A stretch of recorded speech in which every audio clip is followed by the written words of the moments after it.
Fannie Lou Hamer was a force to be reckoned with, enduring intractable racism, police beatings, and even forced sterilization. She never stopped working for equal voting rights for all. This is the tragic real-life story of Fannie Lou Hamer.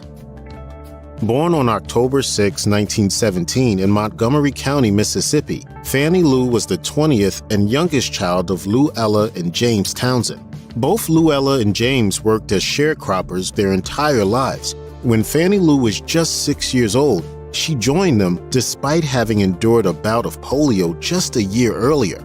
Hamer was 8 years old in 1925 when she saw Joe Pullum, a local sharecropper, lynched. In an interview with Jack Odell in 1965, she said, "I remember that until this day, and I won't forget it."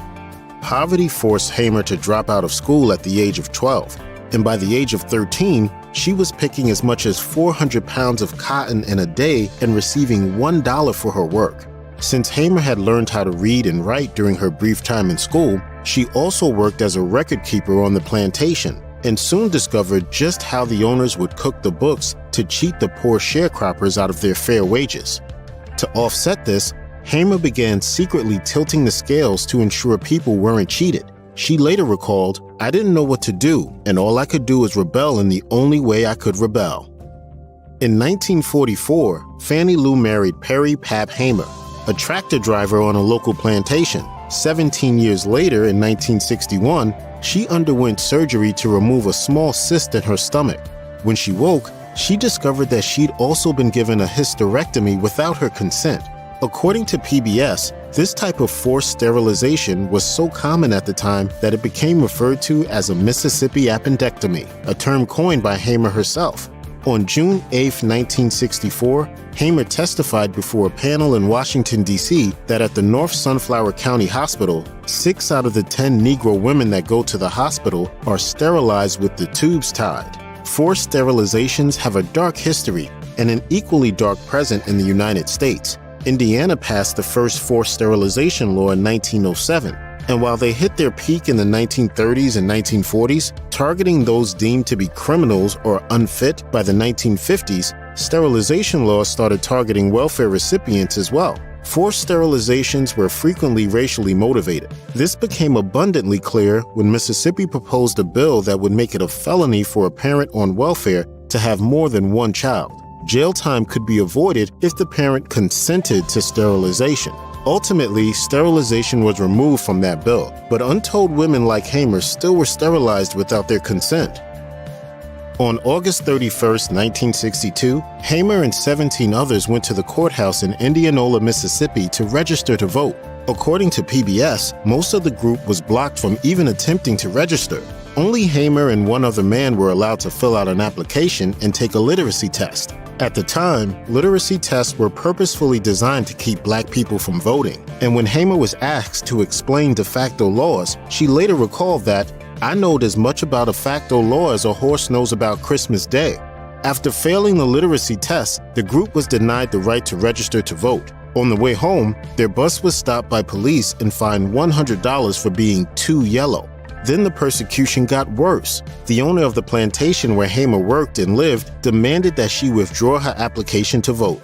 Mr. Marlowe told me that I would have to go down and withdraw my registration or leave because they wasn't ready for that in Mississippi.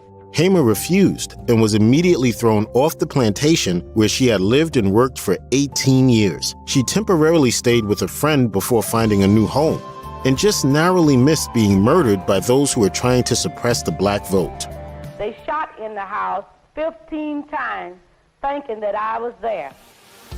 On January 10, 1963, Hamer was finally able to pass the literacy test. According to The Nation, after her second attempt on December 4th, she told the registrar, quote, "You'll see me every 30 days till I pass." A month later, she passed. But despite now being registered to vote, she discovered that she still wasn't allowed to vote because she didn't have any poll tax receipts. In some parts of the United States, people were required to pay a tax in order to vote. A tax put in place to ensure that the poorest people, who were often people of color, didn't get a voice in the government. And they weren't subtle about this fact either. For instance, in 1939, Alabama's Tuscaloosa News published an editorial that read in part, This newspaper believes in white supremacy, and it believes that the poll tax is one of the essentials for the preservation of white supremacy.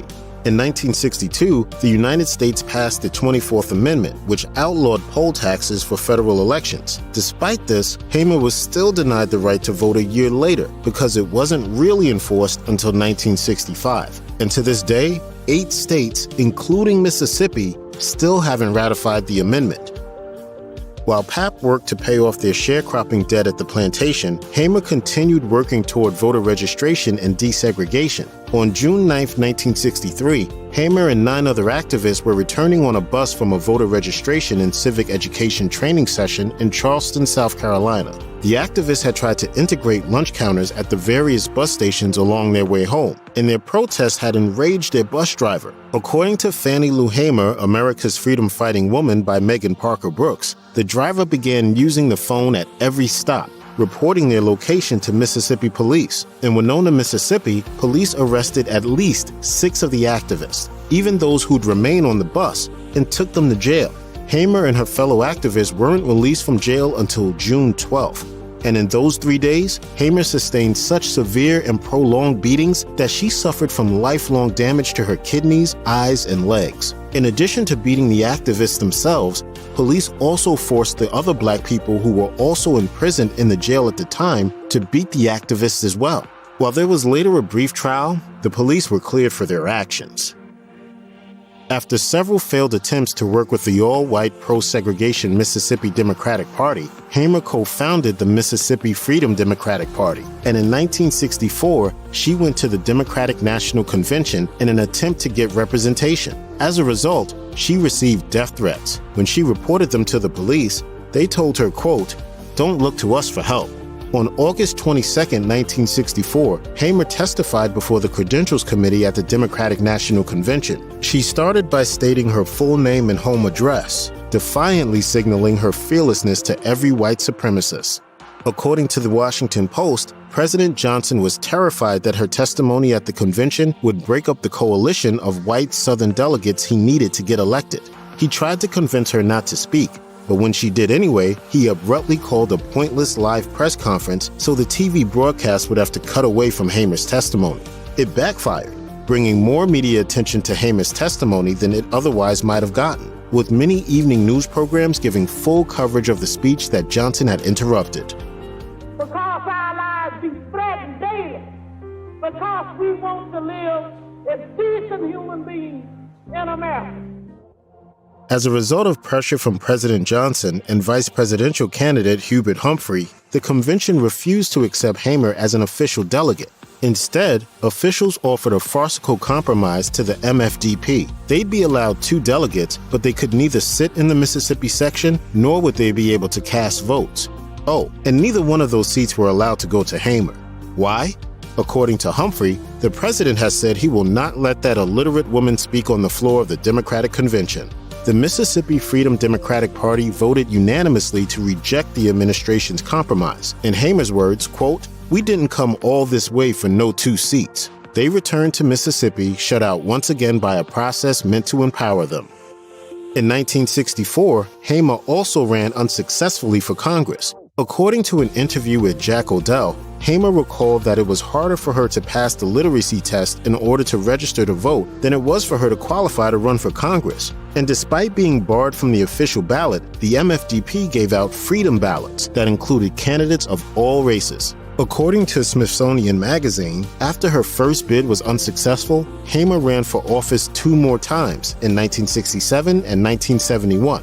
Unfortunately, her 1967 run was disqualified on a technicality, and she lost to the incumbent in 1971. She did have one moment of triumph, though. In 1968, the Democratic Party began requiring equal representation for state delegations, and she finally was recognized as an official delegate for Mississippi at the National Democratic Party Convention. She used her platform to protest the ongoing war in Vietnam.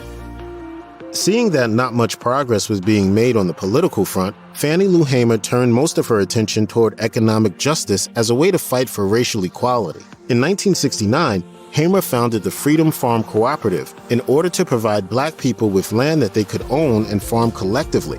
With the help of donors such as the Measure for Measure organization and Harry Belafonte, by 1970, the co-op had amassed 680 acres for cultivation. Membership for the co-op was $1 a month, and even though only 30 families could afford the dues, those who couldn't pay weren't excluded. Roughly an additional 1,500 families were also part of the Freedom Farm Cooperative in name. In 1970, the collective also started a pig bank for impoverished families. With help from the National Council of Negro Women, the collective purchased 5 male pigs and 35 female pigs, and over the next 3 years, thousands of pigs made their way to black families. Hamer especially loved the pig bank, stating that, quote, "I wouldn't take nothing for our golden pigs."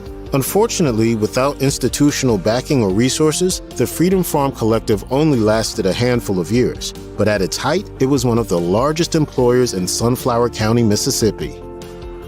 According to the Center for Constitutional Rights, Hamer was actually partly responsible for the Voting Rights Act's passage thanks to her 1965 civil rights case, Hamer versus Campbell. Brought against the Circuit Clerk of Mississippi for restricting black people's right to register and vote, Hamer's victory in court even allowed the elections to be overturned due to their discriminatory practices. Even after the Voting Rights Act was finally passed in 1965, Fannie Lou Hamer continued to focus on equal voting rights. Despite the federal protections that the Voting Rights Act claimed to guarantee, though, white people in power continued to try to prevent black people from registering and voting. Still, she fought on. According to PBS, in 1970, Hamer organized plaintiffs for a class action lawsuit regarding school desegregation in Sunflower County. This suit resulted in the district court ordering the county to merge its segregated schools into a single public school system. Fannie Lou Hamer's health suffered during her final years. In 1976, she was diagnosed with breast cancer and underwent a radical mastectomy. She continued her civil rights work as long as she could, but as her health worsened, fundraising and public speaking became more and more difficult. Hamer died on March 14, 1977. Her life cut tragically short at the age of 59. Hundreds of people came to pay their respects, but some regretted the media circus that transpired. According to Fannie Lou Hamer, The Life of a Civil Rights Icon by Ernest N. Bracey, some of her fellow activists believed that dignitaries looking for a photo op ended up overshadowing coverage of Hamer's life and work, and the mourning being done by her real friends, family, and neighbors. Hamer was buried at the Freedom Farm Cooperative, and her gravestone bears her famous motto, "We are sick and tired of being sick and tired." Check out one of our newest videos right here. Plus, even more grunge videos about your favorite stuff are coming soon. Subscribe to our YouTube channel and hit the bell so you don't miss a single one.